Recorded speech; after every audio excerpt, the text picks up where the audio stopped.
Welcome to Habitual Excellence presented by Value Capture. This podcast and our company helps you and your team achieve habitual excellence and get better every day by focusing on one clear goal, one set of values, and one way of working. In simple terms, we want to help you create more value by providing the best care and the safest environment for both patients and staff. To learn more about Value Capture and our services, visit www.valuecapturellc.com. All right, Habitual Excellence listeners, I'm Ken Siegel. I'm the Chief Relationship Officer, and I'm really excited for this episode. We have a chance to chat with Jake Raymer.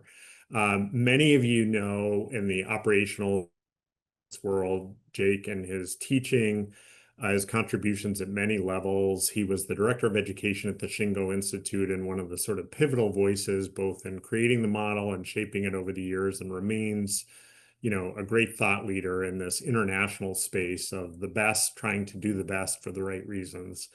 And one of the things I've always greatly respected about Jake, as well as his teaching and his, seminal contributions on the thinking side, are his willingness to not just sit on high, but to actually mix it up in the trenches with the rest of us who are trying to create great organizations. And today, we had the chance to talk with Jake about when a world thought leader, who's also an incredible coach, comes to healthcare for 7 years, inside in the C-suite, trying to help a place get and stay great through COVID and beyond. What does he learn? What does he learn about healthcare that we could all learn from? And what are the lessons sort of that are flowing back more broadly than just healthcare to the Shingo principles and our understanding of the model and how to help others pick it up faster? So Jake, we're thrilled to have you. Thanks for being with us. Oh, it's a pleasure. Really excited to be here. Jake, could you just share a little bit more about your path and biography and what you did in healthcare and where you served, and then we'll start sort of piling into the learnings here. Yeah, you bet. Well, my career actually, one of the key parts was, like you said, I was the Director of Education for the Shingo Institute. And really what that entailed, being there for about a decade, 10 years, was kind of working with the team to author the Shingo Model. Not a lot of people recognize, when you create models like that, there was 3 years, 300 plus organizations that we researched and looked at to really find common patterns, common denominators of what makes world-class organizations. That's the academic side, to look for those patterns. I always like to introduce myself as a pracademic, which means I love theory, but it irritates me if you can't put it into practical application. And so that notion that part of me wanted to get into the trenches, once we architected the Shingo model, is, we've seen this work across, the globe, but how does it really happen? And so I was brought into Munson Healthcare as a chief transformational officer with their executive team. And what I didn't know was that 3 years would be, 3 or 4 was pre-pandemic, and then 3+ years post-pandemic. And so it gave a great opportunity to kind of learn, how does the Shingo model really come into play, not only in healthcare, but also in crisis in organizations. Yeah, no, that's great. And I really look forward to exploring that with you. And, many of our listeners will know that the Shingo model is getting a deeper and deeper look from healthcare systems. I think from, for good reason. As, Value Capture, we're proud affiliates of the Shingo Institute. I'm very proud to be a Shingo examiner. One of the attractive points relates to how central culture is to the Shingo model, and also how practically Shingo helps you think about the model. But you really had some further insights to share with us about how to help leaders think in a more powerful way about what culture is and how to shape it. So can you share some of those learnings with us? Yeah, you bet. Yeah. So the Shingo model actually has two key dimensions, if you will. There's the principles, align, enable, and improve, type principles. And then there's the diamond. The diamond has those key elements like results, principles, systems, and tools, but culture sits in the middle. And culture is kind of shaped by those elements and our approach to them. Right. When we were assessing culture in organizations, but when I went to Munson Healthcare, what we found really quickly is that there are two elements that kind of sit in the middle, the climate and the culture. Yeah. If I can just expand, on the climate, because working at Munson Healthcare as leaders, everyone has always wanted to shift culture. How do we improve culture? But the climate, you cannot change culture if you do not change the climates. And I'll give you an example of a climate. When you walk into the emergency department, you get a sense, this mood, this energy, and it can be anywhere from emotionally safe energy to toxic energy. And people always, they can feel it, they sense it. What's fascinating is if I take 50 steps and walk over to the radiology or PACU or any other department, you get a sense of a completely different climate. And I asked my leaders, like, what creates those climates? And it was really the leaders' behavior showing up, in those areas that create them.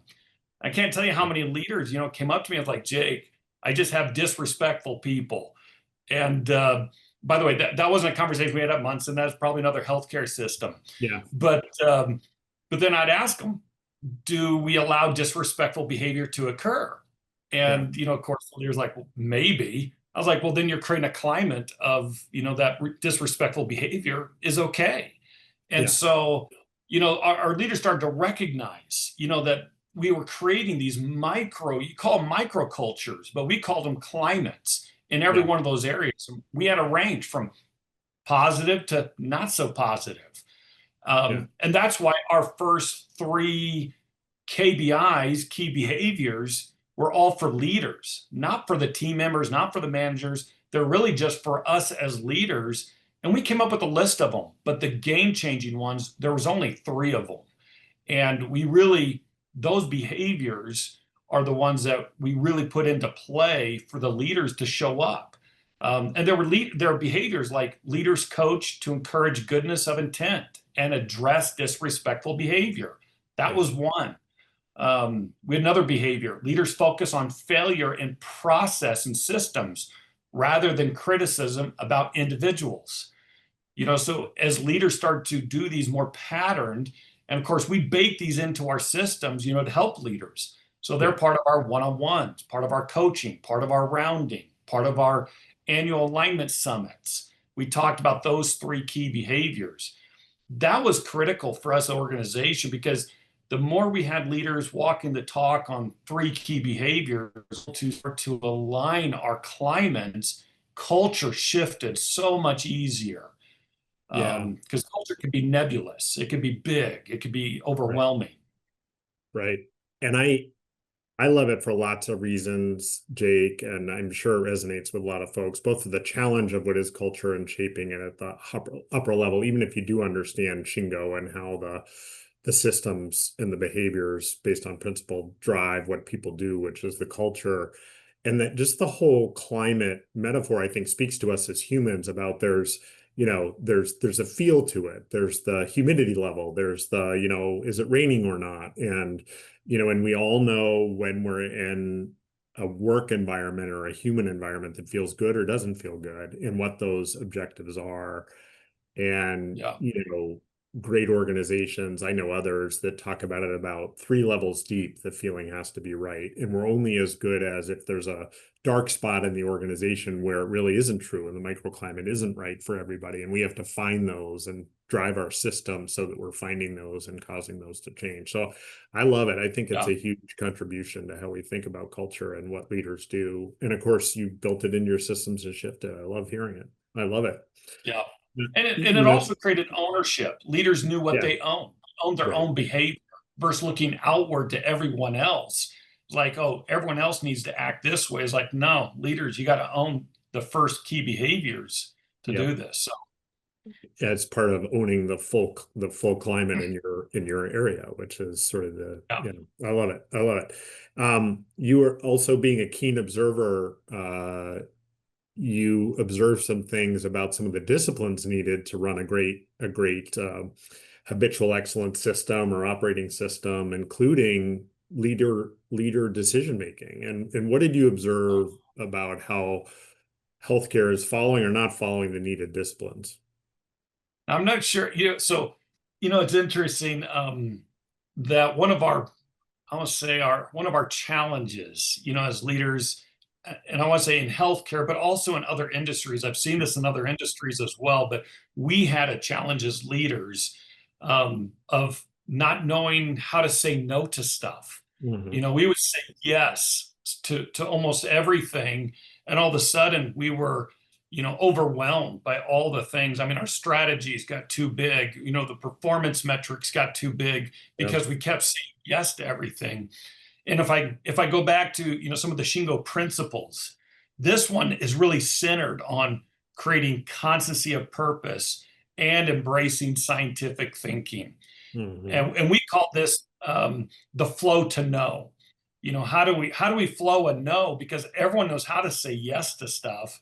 And it actually kept us from creating constancy of purpose because we were working on so much.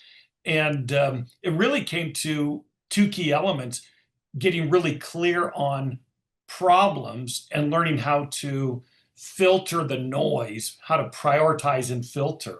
Hmm. And that skill was I would say not new, but just not as strong as we needed, in an Mhm. organization. As you start saying yes to everything, all of a sudden you have 100 different things you're working on, and it just created noise. And so, we had to learn how to say no, not now. We had to learn how to reduce the noise. We had to have to simplify and not make things too complicated. Right. And one of the tools that we brought, was actually, I mean, picture a flow diagram, if you will. And in this flow diagram, we had a kind of our standard way of saying no. And a lot of people overcomplicate these way too much. But it was a way for us to begin to standardize as leaders, so it moved away from our pet projects or our passion areas. And so if you can picture this flow to know, the first question is kind of interesting: is, do we have enough information to even identify if it impacts, something that's important to us, a key strategy? Because so many things would come to our executive meetings as like we're missing information, to make a good decision. That's our first process step on our flow to know: is, do we even have enough information? And so what happened was things got started to put into buckets like, well, that goes on hold until we have enough information. But what we really wanted to identify were the buckets of what's mission critical, what's important, what needs to be put in the wait list, but also what keeps the lights on. And Yeah. that was also kind of an aha moment: was not everything is mission critical. Some things just keep the lights on, regulatory compliance things. And that was a key learning, is that mission critical and keep the lights on are just as important. Yeah. Because one thing's, if we don't keep the lights on, we can't do the mission critical. Right. And so that kind of helped us create this flow of conversation. Of course, it went on the walls. We had our flow diagram, a flow to know, but eventually it just became muscle memory Yeah. of, hey, do we have enough information? Does this directly align? What's the scope and impact? Is it time sensitive? And Yeah. so we'd ask those questions, and these things would fall in categories real quick. Because if it doesn't answer yes, yes, yes, yes, it's important, or it might be in the wait list. So that was, I Gotcha. think, one of the things that helped us create more of a concept of purpose, Yeah. was creating standard ways of clearing out the noise. Jake, that's great. And I want to make you go a little deeper on something you said, which was part of that creating that discipline. And again, I love the turning the traditional flow to yes to flow to no as being more important. But you talked about part of it was and understanding what a problem was. Could you say a little bit Oh, more about that in terms of the yeah. relationship to the Yeah, learning? this is actually huge because we talk about questions that can shape culture. And I can tell you there are two questions. Ed Ness, who is the system CEO, he started to ask this first question. and it was, what problem are we trying to solve? That's it. And, before he'd never really asked that question, but he started to ask that question, what problem are we trying to solve? Because people would start bringing stuff to us. And I love the S bar, and we used it as a tool. If you don't know what the S bar is, it was kind of a sheet that talks about what the situation, background, assessment, recommendation is. And we started to wean off the S bar and use the left side of the problem solving A3. And if you listen to these, they're very different. It's the left side of the A3 is problem statement, background, current condition, goal, root cause. And we weren't getting to the root cause or a problem. And so Ed would just ask the question, what problem are we trying to solve? The second question that he would ask is, why is solving that problem important? And when you started to ask those questions, leaders started to shape and shift how they started to present information, because they knew Ed would ask those questions. If you can't describe the problem or why it's important, then you're not ready to have that discussion in our executive meeting. So that was really kind of clarity. No, that's great. And that's helpful. And I think it leads to my next ask to you to talk, because you and I have compared notes, and, we know that when you put the principles together and the framework together to assess sort of the operating system you're running in a or healthcare organization or others, you get faster and faster problem solving and more agile. And you've seen some evidence of that in healthcare, and yet you and I have both seen evidence of organizations that may have learned it during COVID, but then let go of it after and almost slid back. And what are your observations, again, as an architect of the framework, but also a pracademic, about this phenomenon, and how can we capitalize on what we need to learn? Yeah, by the way, we were really fortunate to be working on, these kind of things three years pre-pandemic, because I feel for organizations. In fact, we'd have calls with the governor in the state of Michigan, and oftentimes she would say, "Oh, you're a lean organization. You're a lean healthcare system. Well, this is for all those that are not." And we'd have those calls weekly and monthly. But what had happened was, you think about a lean management system, and our operating system at Munson Healthcare. So our Munson operating system has some 4 key elements: goal setting alignment, visual management, problem solving, and standard work. And the outer ring is follow-up and accountability. But we had started working on this, and a lot of leaders, through those 3 years pre-pandemic, it was, well, this is nice to have, but pandemic we wouldn't have survived without it.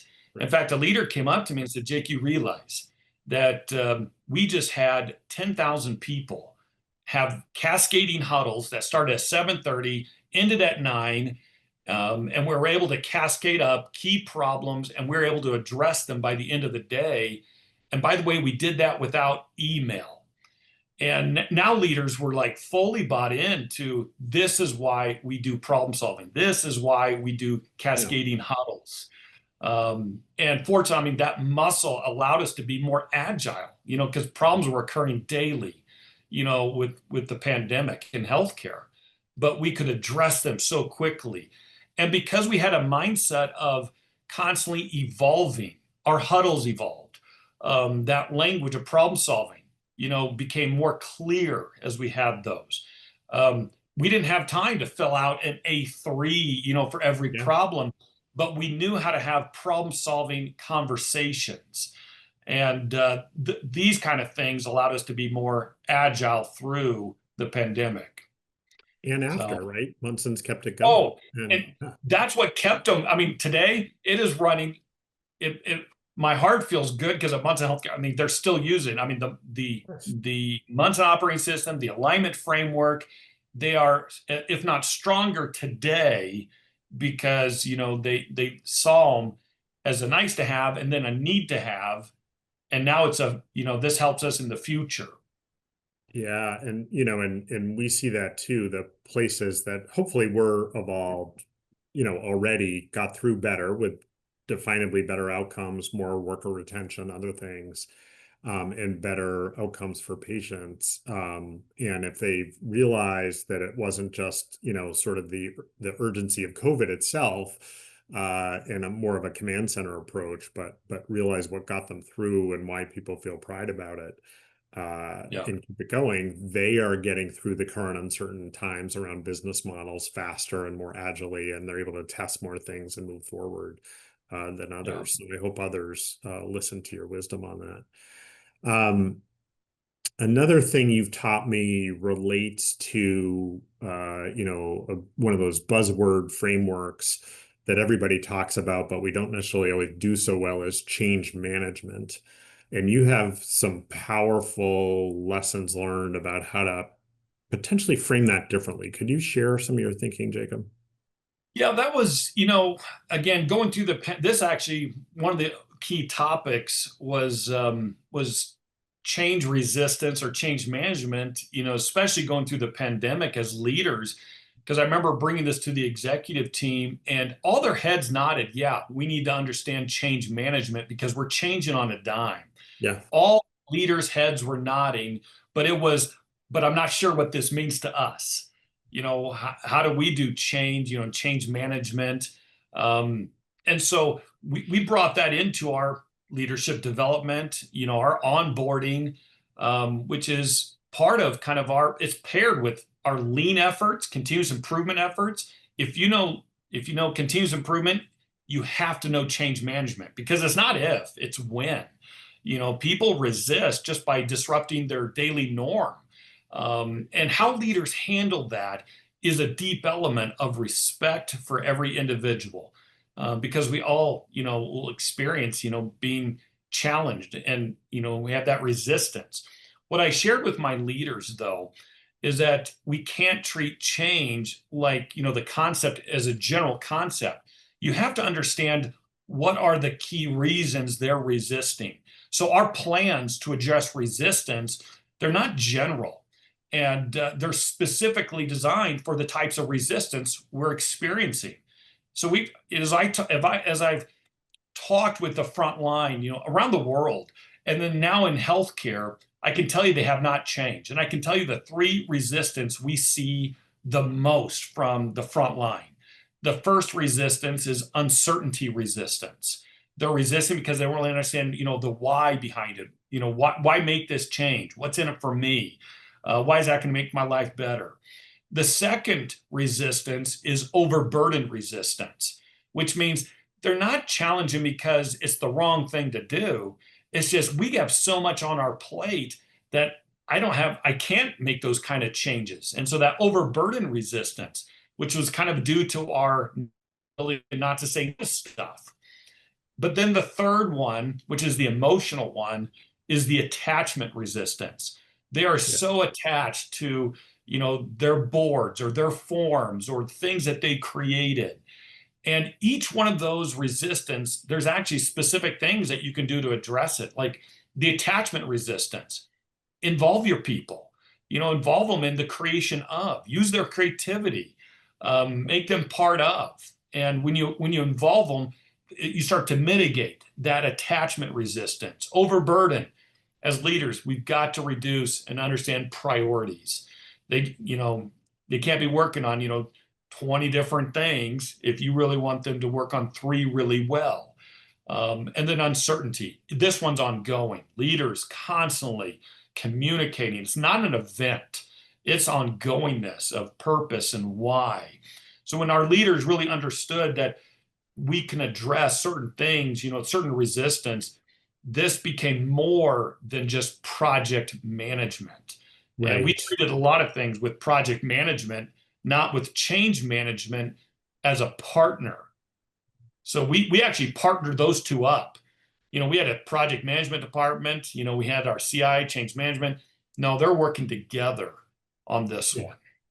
yeah, no, that's great. And when it really works, you see it fully integrated into the change, into the Yeah. whole flow in the system and the thinking, which I love it. And thanks for going that second level, because I think that's where it gets into what could be so helpful for healthcare leaders who are listening. That's great. Um, Can I another, add just one more yeah, element? If I can add one more element to this one, as healthcare leaders, we become very performance driven, which yeah, means my project management is very performance milestones. yeah, Change management is the behavioral milestones. yeah, So until leaders learn how to manage both, then when we don't, we run the risk of hitting performance but leaving people behind. Because you made a statement, this is both about yeah, people and performance. yeah. It is. So It really is. No, that's great. I love it. Um, your insights in healthcare and beyond on the practical side are adding depth to how to talk about a powerful concept and lead for it, is on what we mean by alignment, and which is a key dimension of the Shingo model. And you've really taken it to a more powerful concept that resonates deeply with me. So Jake, walk us into how we can better think about alignment as leaders to get where we're yeah. trying to go. It's interesting because in 2006, when we really rolled out the Shingo model, this has now been almost 20 years ago. And we knew that the key dimensions in organizations were around enterprise alignment, cultural Yeah, enablers, and continuous improvement. If I can simplify that, I'd just say align, enable, and improve. Align right. purpose, enable people, improve process. And so when I went into Munson Healthcare, I knew that those were the three key dimensions that we had to really build. Um, but they're kind of like a Rubik's Cube. That's, by the way, an 80s toy that generates with, everyone can get one side, the Rubik's Cube. Yeah, But if you want to get two or three, you had to peel off stickers. It's really hard. And the trick is, how do we align, enable, and improve and have those, connected? And when I got to, Munson Healthcare, and I've seen this with other organizations like Theta Care or Intermountain, that we got so focused on alignment, and I could round and ask people, hey, what is true north? What are we measuring? What does that mean to you? I could get alignment down. In fact, there wasn't a place I didn't walk in that couldn't tell me about true north. But then the deeper question, and if I were to go back and evolve the Shingo model, is that if you create unity, you create stronger alignment. And it's those two words right there. We could create alignment. That's actually easier than creating unity. I want a unified workforce moving toward that alignment. And unity means we're working together cross functionally. Silos are getting in our way. Therefore, we are not unified. And that was one of my roles as the chief transformation officer, was to yeah, destroy silos, so yeah, we could create unity. And the same thing with the other dimensions. We talk about enabling an improvement, but here's how we know we did that well, is that we created ownership. That's the yeah, key. It's not just improvement that we want. I want ownership of improvement. And then you get to those last ones, align and improve. I really want focus. And so those became our key outcomes of around align, enable, improve, was unity, ownership, and focus. That's how we knew we were successful, is not about enabling people, developing them, putting them through training, coaching them, but when we created ownership around, yeah, those daily problems, that's what we wanted to see. And so that's kind of the evolution of, that Shingo framework, yeah. is not moving away from align, enable, improve. But the key outcomes, you're doing well, is if you create those three: unity, ownership, and focus. Jake, I love it. Listeners or watchers who are actually watching this on video will see me turning my head here. And there aren't a lot of guests where I'm scribbling furiously things I want to remember that the guest is saying, because I can see such application in my coaching. But you're doing that to me. So that's my We're all behavior, learners. indicating the value I I Thanks, feel the Ken. concepts you're laying down, and I think they're bringing us deeper to what it feels like for the people and what it feels like for groups of people and for the organization of a whole when it's really come together. And when we've all walked into a great organization that is long on the path and has everything to show and they're out ahead of others, there's a lot of these feelings which your words and concepts are better capturing. I think even in the Shingo model, and as some of the words and ways we currently apply it, which I think is so encouraging. Thank you. I appreciate it. Let me ask you this. I started as sort of a final question. I started the pod here by saying Shingo is getting a deeper look by many healthcare organizations, and I think for good reason. Do you agree? And do you think we can be hopeful about uh, the future of healthcare leaders looking to these principles and the framework to sort of take things to a different level? Yeah. Let me go back to those principles and healthcare leaders that truly understand these guiding principles. Yeah, We often, consider them, well, they're nice topics or concepts. yeah, No, how do we use them? Because there are severe consequences when we right. ignore them. And I'll give you a specific example on this one. One of the hardest conversations I think I've ever had was in our executive board meeting when we were talking about mandated vaccinations across the board. And I remember going into that meeting and Ed Ness, our, again, CEO, we it was a heated conversation. We all knew it would be a heated conversation. Yeah, Excuse me. But he said, let's identify two key principles that will help guide us in having these conversations. And he said, let's have our conversations be guided by respect for every individual and create value for the customer. yeah, And I know every healthcare system had that conversation, but because he anchored our conversations to these guiding principles, I can tell you we had a better outcome, better discussion, broader discussion. He did throw a third one in there, which was think systemically. So now, as an executive team, we got to look at the whole, honor and respect people, and how are we creating value? So you asked me, do these principles, do they help future leaders? 100%, because it yeah, improves the conversations we have, the outcomes that we're looking for, and how we get results. Because that truly is what excellence is. Excellence is not achieving a result. Excellence is how we achieve those results. And when leaders really understand that you have to have both, if you're striving for excellence, then principles have to come in play. So Jake, again, I just completely love the example because I think it shows both how using the framework and the principles, which are true whether we want to believe them or not, and will guide sort of consequences, as you say, is that listeners, I think, and can really feel how that approach simplifies and adds power in grounding to the strategies and the sort of plans to execute those strategies that we come up with. It just sort of makes everything at a time when as healthcare gets more and more complicated, the real answer is simplifying and making more powerful our core systems for enabling people to do their best work. So thank you so much, Jake. It's been just fabulous to have you on the podcast. I know listeners will agree.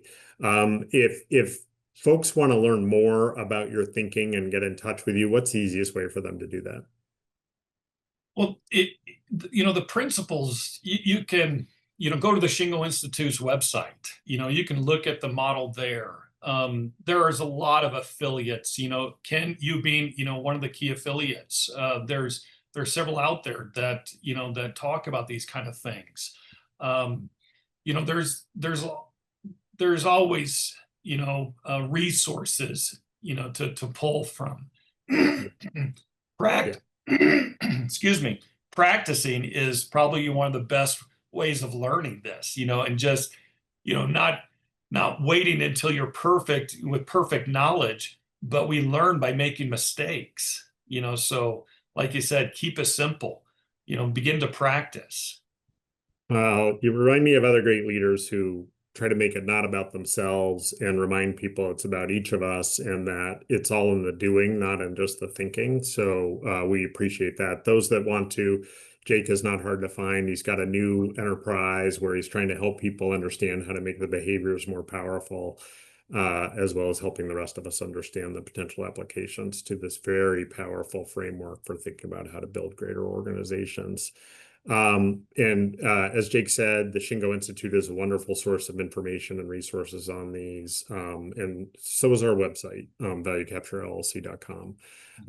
We hope you enjoyed this episode. Please remember to like and subscribe to Habitual Excellence wherever you get your podcasts. And please let us know what you think. I know Jake and I would both appreciate it. Thanks very much, listeners. Take care. And Jake, thank you. Yeah, my pleasure. Thank you.